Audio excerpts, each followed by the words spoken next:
പ്രേക്ഷകരുടെ ശ്രദ്ധയ്ക്ക് Kerala vision cable നെറ്റ്വർക്കിൽ ഫ്ലവേഴ്സ് ഇനി മുതൽ ചാനൽ നമ്പർ 10-ലായിരിക്കും ലഭ്യമാകുക. പ്രേക്ഷകർ സദയം സഹകരിച്ചാലും. കൊൽക്കത്തയിൽ യുവ ഡോക്ടറുടെ ബലാത്സംഗ കൊലയിൽ പ്രതിഷേധിക്കുന്ന ഡോക്ടേഴ്സിനെ ചർച്ചയ്ക്ക് വിളിച്ച മുഖ്യമന്ത്രി മമതാ ബാനർജി. വൈകിട്ട് 5-ന് ചർച്ചയ്ക്ക് എത്താനാണ് നിർദ്ദേശം. വിവരങ്ങളുമായി ബൽറാം നെടുങ്ങാടി ചേരുകയാണ്. ബൽറാം, ഈ കഴിഞ്ഞ ദിവസത്തെ ചർച്ചയ്ക്ക് വിളിക്കുമ്പോൾ ഒരു ചായ സൽക്കാരത്തിലൂടെ നമുക്ക് ചർച്ച നടത്താമെന്ന് പറഞ്ഞ മമതാ ബാനർജിയോട് പ്രശ്നപരിഹാരമില്ലാതെ ചായ കുടിക്കുന്ന പ്രശ്നമില്ല, മുഖ്യമന്ത്രിയുടെ ക്ഷണം സ്വീകരിക്കുന്ന പ്രശ്നമില്ല എന്ന് ഈ പ്രതിഷേധിക്കുന്ന ജൂനിയർ ഡോക്ടേഴ്സ് പറഞ്ഞിരുന്നു. എന്നാൽ ഇന്ന് വൈകുന്നേരം ചർച്ചയ്ക്ക് എത്താനൊരു നിർദ്ദേശമുണ്ട്. അത് ഏത് രീതിയിൽ ആയിരിക്കും സ്വീകരിക്കപ്പെടുക? ജൂനിയർ ഡോക്ടേഴ്സ് ഈ ചർച്ചയ്ക്ക് എത്തുമോ?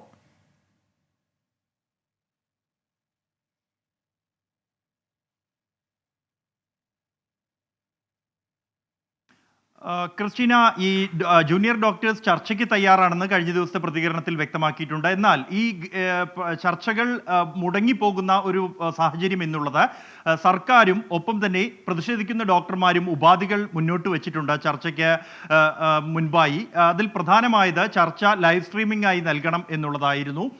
എന്നാൽ മുഖ്യമന്ത്രിയുടെ ഓഫീസ് അതിന് തയ്യാറല്ല എന്ന് അറിയിച്ചിട്ടുണ്ട്. കൂടാതെ ചർച്ചയ്ക്ക് എത്തുന്ന പ്രതിനിധികളുടെ എണ്ണത്തിലും ചില നിഷ്കർഷകൾ മുഖ്യമന്ത്രിയുടെ ഓഫീസ് മുന്നോട്ട് വച്ചിരിക്കുന്നു.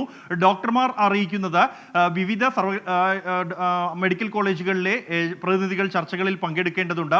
വലിയ പിന്തുണ സമരത്തിന് ലഭിക്കുന്നത് കൊണ്ട് തന്നെ അത്തരത്തിലുള്ള പ്രതിനിധികളുടെ അംഗങ്ങൾ മുഴുവൻ ചർച്ചയിൽ ഉൾപ്പെടുത്തണം. അതിനാൽ തന്നെ ചുരുങ്ങിയത് 30 പേരെങ്കിലും ചർച്ചയ്ക്ക് വേണമെന്നാണ്.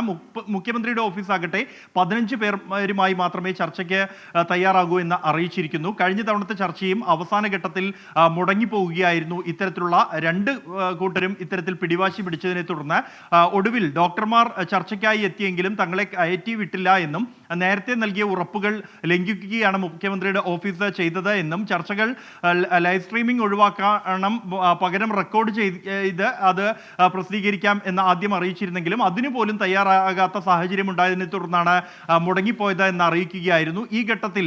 എന്നാൽ ഇപ്പോൾ മുഖ്യമന്ത്രി വീണ്ടും ചർച്ചയ്ക്കായി ക്ഷണിച്ചിരിക്കുന്നു. സാഹചര്യം കടുക്കുന്നു, കൂടുതൽ പ്രതിഷേധങ്ങൾ ഉണ്ടാകുന്നു, ഒപ്പം തന്നെ സമ്മർദ്ദം ശക്തമാണ്. ഈ സമ്മർദ്ദങ്ങളെ അതിജീവിക്കുന്നതിനുള്ള ഒരു ശ്രമത്തിന്റെ ഭാഗമായാണ് നേരത്തെ ചർച്ചകൾ മുടങ്ങിപ്പോയ ഘട്ടത്തിൽ രാജിവെക്കാൻ പോലും താൻ തയ്യാറാണ്, നീതി ലഭിക്കണം എന്ന ഒരു പ്രഖ്യാപനം മമതാ ബാനർജി നടത്തിയത്. അതിൽ നിന്ന് പോലും മമത പ്രതീക്ഷിച്ചതുപോലെ വൈകാരികമായ ഒരു പിന്തുണ പൊതുജനങ്ങളിൽ നിന്നോ പ്രതിഷേധിക്കുന്നവരിൽ നിന്നോ ലഭിച്ചില്ല എന്നുള്ളതാണ് വീണ്ടും ചർച്ചയിലേക്ക് സർക്കാരിനെ കൊണ്ട് എത്തിച്ചിരിക്കുന്നത്. ഇന്ന് 5 മണിക്ക് ചർച്ചയ്ക്കായി വീണ്ടും ക്ഷണിച്ചിരിക്കുന്നു. ചർച്ചയ്ക്ക് പോകാൻ തന്നെയാണ് ഡോക്ടർമാരുടെ തീരുമാനം. എന്നാൽ അവർ മുന്നോട്ട് വയ്ക്കുന്ന ഉപാധികൾ അംഗീകരിക്കണമെന്ന ആവശ്യം തന്നെയാണ് ഡോക്ടർമാർ ആവർത്തിക്കുന്നത്. ക്രിസ്റ്റീന, ശരി. ഡൽഹിയിൽ നിന്ന് വിവരങ്ങൾ നൽകുകയായിരുന്നു ബൽറാം നെടുങ്ങാടി.